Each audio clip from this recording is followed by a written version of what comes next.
Delcouf, qui est chef de projet marketing chez Le Bon Coin. Bonjour Lénissa. Bonjour et merci pour votre présence. Euh, Donc pendant une demi-heure, tu vas nous animer un webinar sur le e-commerce et l'économie circulaire qui abordera du coup plusieurs points, les tendances fortes du e-commerce, les leviers de croissance et comment Le Bon Coin peut vous accompagner dans cette stratégie e-commerce. Voilà, si tout est bon pour toi, je te laisse prendre la main. N'hésitez pas à nous dire si vous nous entendez bien, si tout est bon de votre côté. eh bien super, on va pouvoir démarrer. Donc merci à tous d'être présents. Alors pour commencer, j'espère que les slides vont pouvoir passer correctement. Super.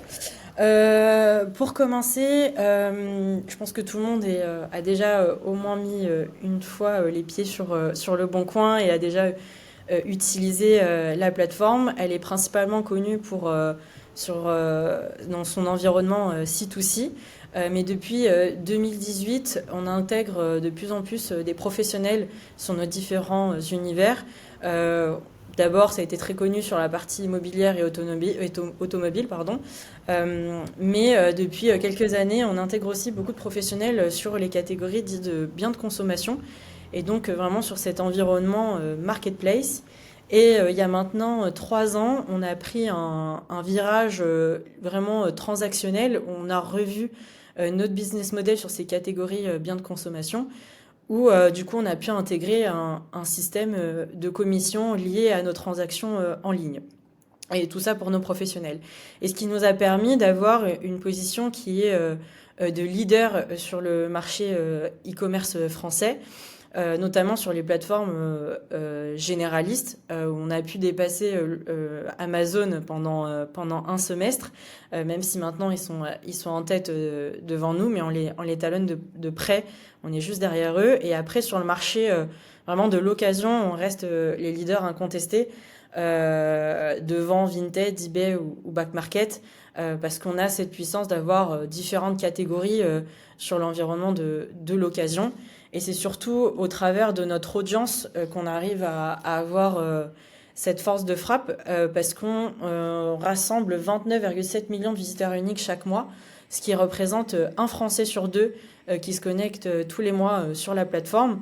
Et ça nous permet d'avoir une connaissance assez fine de la consommation de nos Français, parce qu'au travers de leur recherche, de leur navigation, de leurs contacts, de leurs achats, etc., on est capable de connaître leurs intentions d'achat, leurs besoins, leur comportement d'achat lié à la seconde main notamment, et d'avoir du coup une connaissance assez fine de leurs besoins, et aussi d'être capable de les interroger assez souvent sur différentes problématiques.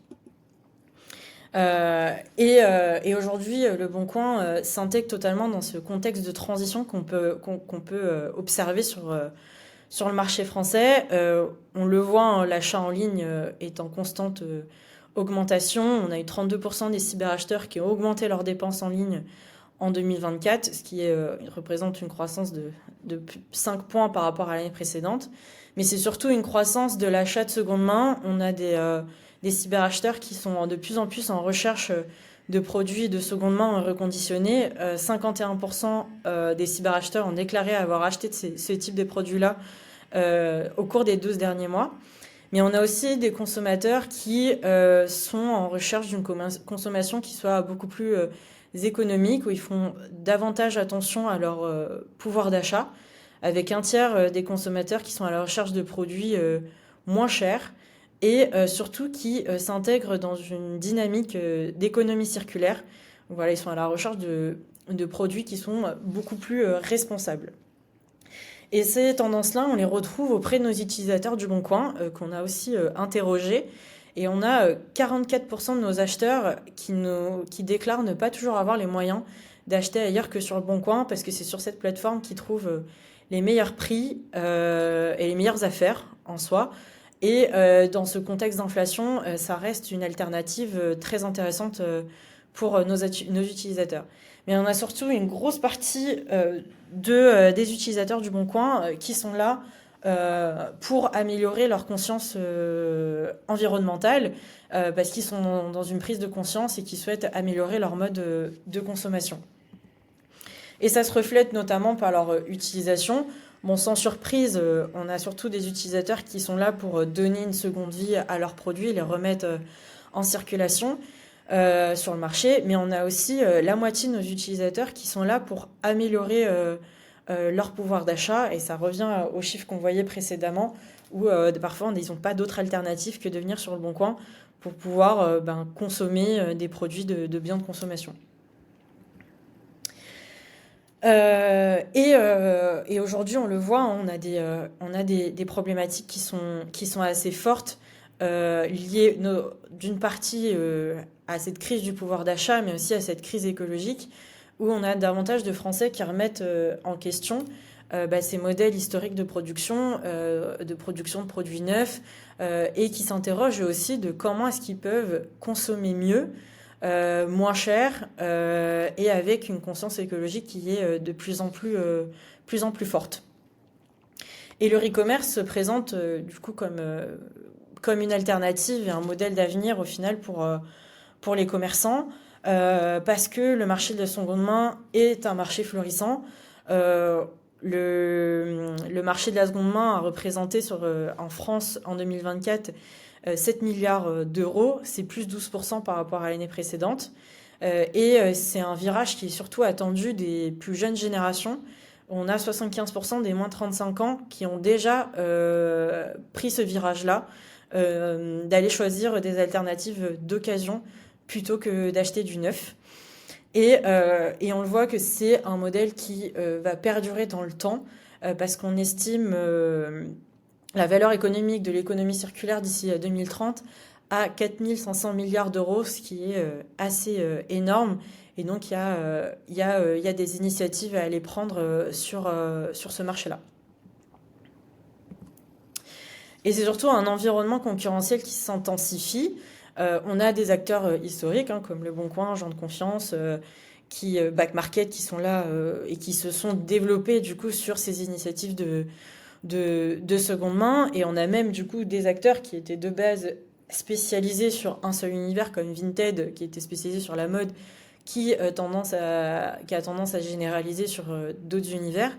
Mais on a aussi des marketplaces qui étaient de base sur un environnement 100% neuf, qui lancent de plus en plus d'initiatives liées à la seconde main, comme Decathlon qui propose une offre d'occasion, La Redoute qui a lancé l'initiative La Reboucle. Mais c'est parfois pas évident d'aller intégrer ces initiatives de seconde main dans un parcours d'achat de neuf, parce que nous, sur le Bon Coin, on le voit, le parcours d'achat pour acheter un produit d'occasion est complètement différent d'acheter un produit neuf.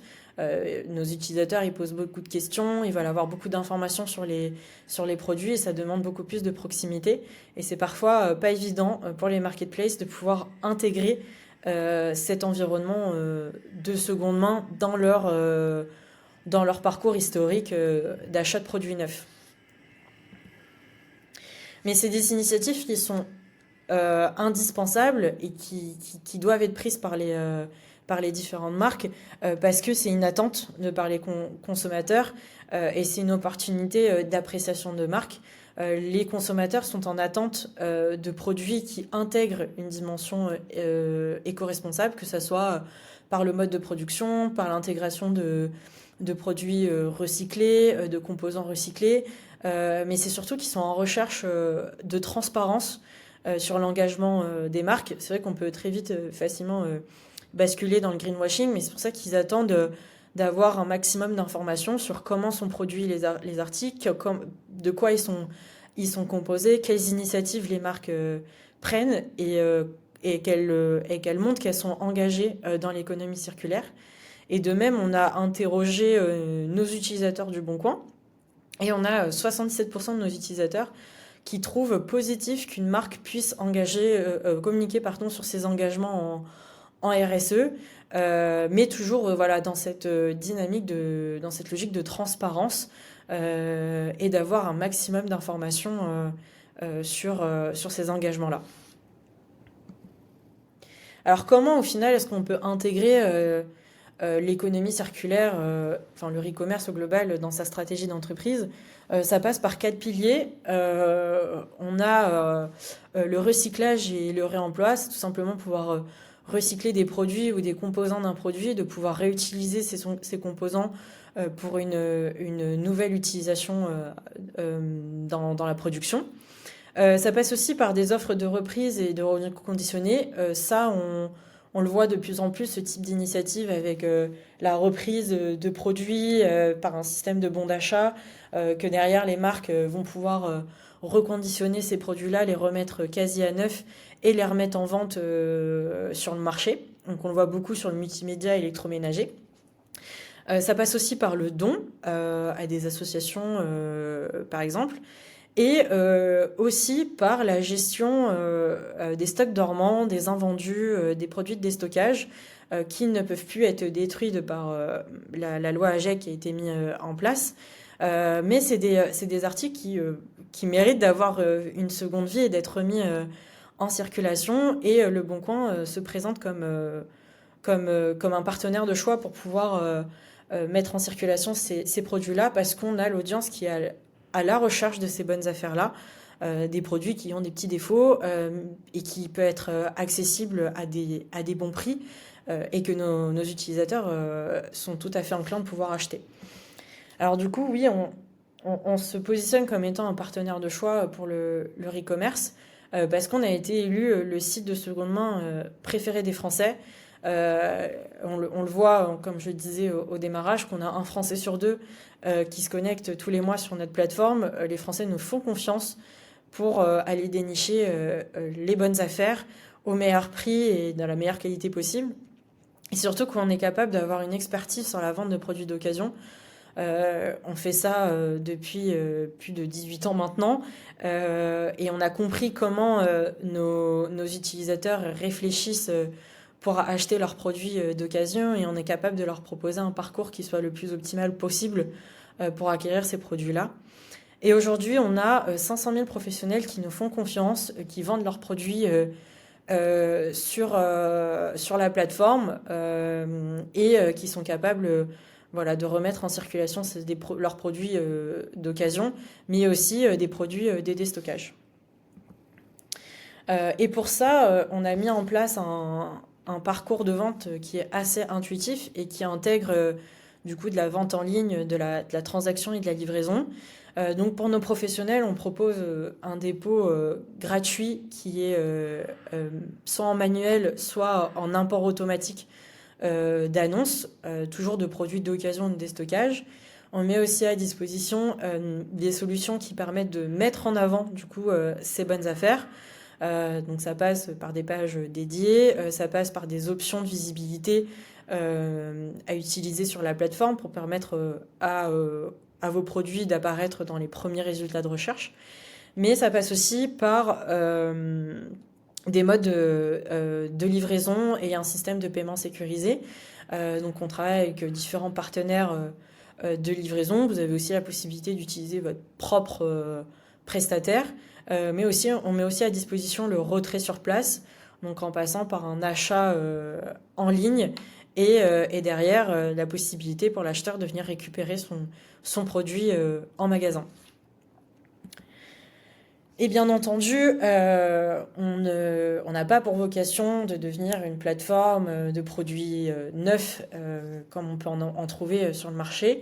On est très attaché à notre ADN de bonne affaire et c'est pour ça qu'on est assez exigeant sur les produits qui sont déposés par nos professionnels. Donc on va permettre de vendre 2 typologies de produits. Des articles qu'on dit de pure seconde main, donc les produits reconditionnés et produits d'occasion. Mais on va aussi permettre à nos professionnels de vendre des produits de première main, donc qui n'ont pas forcément été déjà mis en circulation, mais qui sont considérés comme étant en déstockage, parce qu'ils ne peuvent pas être vendus au prix fort. Donc ça va être par exemple les modèles d'exposition, l'outlet, les retours clients, les produits qui intègrent des défauts, les liquidations de stock, les produits dégriffés. Voilà, tous ces produits-là qui ne sont pas des produits neufs génériques, comme on aime bien les appeler, c'est des produits dont le prix va être baissé, qui présentent quelques quelques rayures, défauts, etc., qui ont déjà été ouverts dans le packaging et abîmés, etc., et qui ne peuvent pas être vendus au prix fort et qui vont intéresser nos utilisateurs sur le Bon Coin. Et ces différents produits vont pouvoir être mis en vente sur nos catégories dites de biens de consommation qui représentent quasi 90% des annonces en ligne sur le Bon Coin. Et sur ces différents univers, on se positionne comme étant une marketplace multispécialiste parce que là, comme on peut le voir sur chacun de ces univers-là, on est dans le top 2 des sites les plus consultés. Et on est les premiers sur l'univers des maisons et jardins parce que, voilà, comme je disais au début, on a ce nombre de visiteurs uniques qui est assez important par mois et on a des volumes de recherche qui sont assez conséquents. Voilà, on est l'un des premiers réflexes de recherche et d'achat pour les consommateurs français. Et pour ça, du coup, on met à disposition des offres dédiées aux e-commerçants. Donc aujourd'hui, on en a deux, une qui est dédiée au dépôt manuel et une autre à la transaction via flux automatisé, donc via un branchement via gestionnaire de flux. Et on travaille notamment du coup avec EasyFlux. Donc via cette offre agilité qui va du coup beaucoup plus vous concerner, on fonctionne par un système d'abonnement mensuel qui va intégrer du coup une e-vitrine. Donc c'est une page qui est dédiée à votre enseigne sur laquelle vous allez pouvoir présenter ce que vous faites, qui vous êtes et du coup gagner la confiance de nos utilisateurs du Bon Coin puisqu'ils sont à la recherche d'informations sur les professionnels auprès de qui ils achètent. Mais cette e-vitrine, c'est aussi une interface d'achat parce que vous allez pouvoir proposer l'achat en lot sur cette e-vitrine-là. Donc vous avez l'intégralité de votre catalogue qui est présenté. Et à partir de ça, du coup, un utilisateur va pouvoir composer son lot et du coup pouvoir acheter en lot directement depuis votre vitrine. Cet abonnement permet aussi d'avoir des avantages et des tarifs préférentiels pardon, sur les options de visibilité. Donc c'est typiquement voilà, la remontée en tête de liste, le à la une qui permet d'avoir son annonce qui atterrit en première ou deuxième position pardon, des résultats de recherche. Ces options-là, elles sont payantes, mais du coup, via cet abonnement-là, vous les avez à des tarifs préférentiels. Et cette offre-là permet aussi du coup le branchement au gestionnaire de flux, à la diffusion automatique des annonces et donne accès du coup à différents modes de livraison.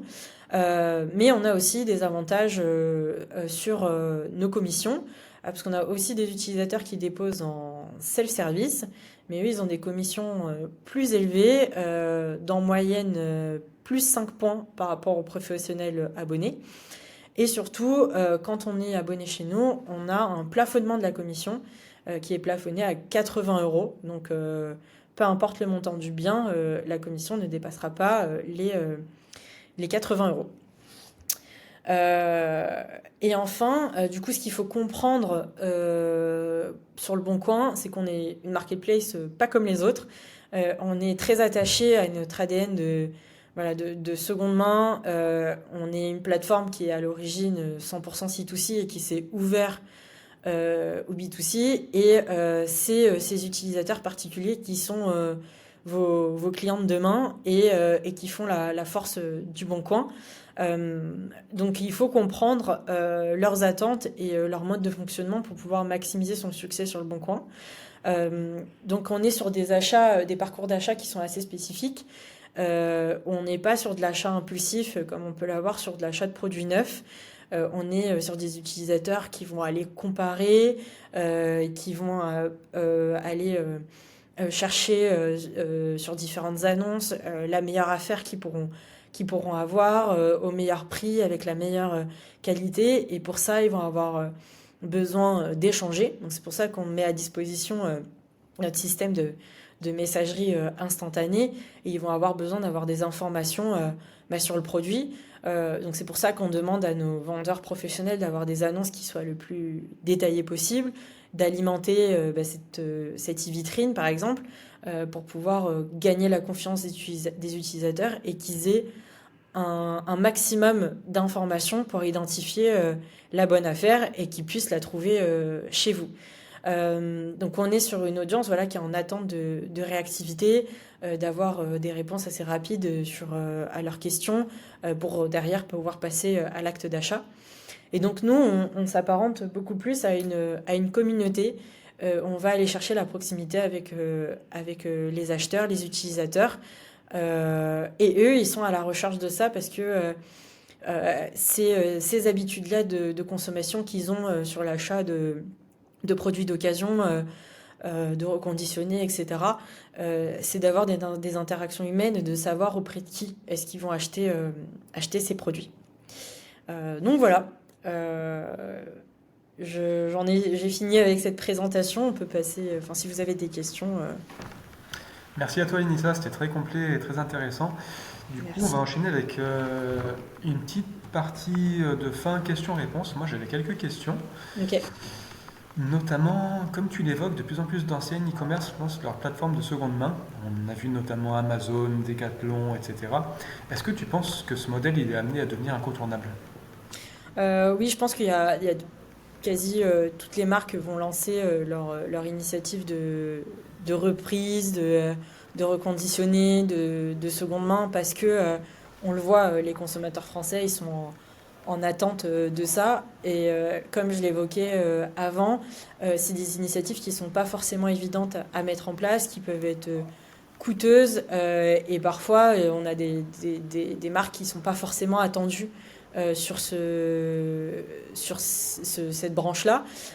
Et donc, des plateformes qui sont spécialisées dans cet environnement-là, comme Le Bon Coin, peuvent être des alternatives. On a par exemple certains de nos marchands qui, du coup, sur leur site, mettent une redirection vers leur boutique Le Bon Coin. Ils ont, du coup, dans leurs onglets, l'onglet Occasion. Et cet onglet-là redirige vers leur boutique Le Bon Coin. Donc ça ne leur demande pas d'avoir des développements supplémentaires sur leur site, à devoir mettre en ligne leurs produits reconditionnés, etc. Et ils profitent d'une double visibilité grâce au Bon Coin et ils redirigent directement depuis leur e-vitrine Le Bon Coin. Ok, très bien. C'est vrai que se pose la question de la cohérence. Est-ce que cette offre de seconde main elle est toujours cohérente avec l'image de marque de ses vendeurs? Je pense à Amazon notamment. Est-ce que les acheteurs ne sont pas plus enclins à se diriger vers des enseignes spécialisées comme Le Bon Coin Vinted que Amazon pour leurs achats de seconde main? Mais après, c'est vrai que Amazon, ils intègrent assez bien leurs offres reconditionnées, mais par exemple, on a des marques comme Shein qui sont de l'ultra fast fashion qui ont du coup commencé à lancer leur initiative de seconde main et ça avait vachement polémique parce que on les attendait pas du tout sur ça et c'est pas du tout cohérent avec leur mode de production de base et c'est sûr qu'aujourd'hui les consommateurs français ils ont beaucoup plus le réflexe d'aller sur des plateformes comme Le Bon Coin ou Vinted, où ils savent que c'est ce type de produit-là qu'ils vont aller retrouver. Donc c'est pour ça que nous aussi, on est assez regardants sur les typologies de produits qu'on va accepter sur notre plateforme et qu'ils vont avoir un volume d'annonces et de propositions de produits qui va être assez large et ça va être le premier réflexe pour eux d'aller sur ce type de plateforme-là plutôt que sur des plateformes qui, à l'origine, font du neuf. Ok, très bien. Et tout au long du webinaire, on a pu voir des chiffres qui montraient bien que cet engagement éco-responsable était de plus en plus plébiscité par les acheteurs et que c'était pas juste une mode, mais vraiment une tendance de fond. Est-ce que c'est pour autant un critère d'achat? Est-ce qu'une enseigne qui délaisse totalement cet aspect, elle est quand même susceptible de perdre des ventes justement? Alors, c'est encore difficile à mesurer, je dirais, parce que le produit neuf reste toujours un réflexe d'achat. On est toujours sur de l'achat impulsif, mais on sent qu'il y a un virage qui commence à être pris. On n'est pas forcément encore sur des pertes. Aujourd'hui, la seconde main est vue comme une alternative. Mais demain, avec la crise économique et écologique qu'on est en train de vivre actuellement, elle peut devenir le premier choix et puis une alternative. Donc c'est pour ça qu'il est intéressant de prendre le pas, prendre le pli dès maintenant et de se lancer dans ces initiatives-là. Parce qu'on sera attendu, enfin, je pense que tous les marchands seront attendus sur cette partie-là plus tard, quoi. Ok, c'est noté. Et dernière question, du coup, on discerne deux grandes attentes des consommateurs actuellement. Mm. Donc il y a l'éco-responsabilité et également la rapidité de livraison. Est-ce qu'on peut répondre à ces deux enjeux qui apparaissent essentiels mais également contradictoires? Oui, bah c'est vrai que c'est vachement contradictoire parce que qui dit livrer plus vite dit livrer de manière peu écologique, on va dire. Et nous aussi, enfin nos utilisateurs, ils sont aussi en attente de modes de livraison qui sont plus rapides. Mais enfin, ça reste des problématiques qui sont assez difficiles à répondre. Aujourd'hui et à mon sens la compatibilité elle est pas toujours au rendez-vous. On le sait que ben, généralement enfin voilà sur le bon coin quand on achetait un produit d'occasion c'était souvent auprès d'un particulier donc on s'attend à des temps de livraison qui sont plus longs et par contre auprès d'un professionnel c'est vrai qu'on s'attend à des temps de livraison qui sont plus courts, mais c'est des habitudes à prendre, de se dire bah, si j'achète de l'occasion, ça prendra peut-être un peu plus de temps. Mais on sent qu'aujourd'hui, nos acheteurs ne sont pas encore prêts à avoir ces attentes, enfin ces temps d'attente de livraison qui soient plus longs, quoi. Plus courts, pardon, ou l'inverse, pardon. Mais en tout cas, nos acheteurs sont encore en attente de livraison assez courte. Ok, très clair. Bon, bah du coup, je pense qu'on a fait le tour. Est-ce que tu as un dernier mot de la fin que tu souhaiterais apporter pour conclure ce webinaire? Euh, eh bien, je voulais remercier du coup les personnes qui se sont connectées à ce live. N'hésitez pas du coup à nous approcher sur notre site Le Bon Coin Solutions Pro si jamais vous avez des questions sur nos offres ou même comment est-ce que Le Bon Coin peut vous accompagner dans cette démarche-là. On sera avec plaisir de pouvoir répondre à vos questions et de pouvoir vous accompagner. Merci beaucoup. Bonne journée à tous. Bonne journée, Merci. Lisa. À bientôt. Bonne journée.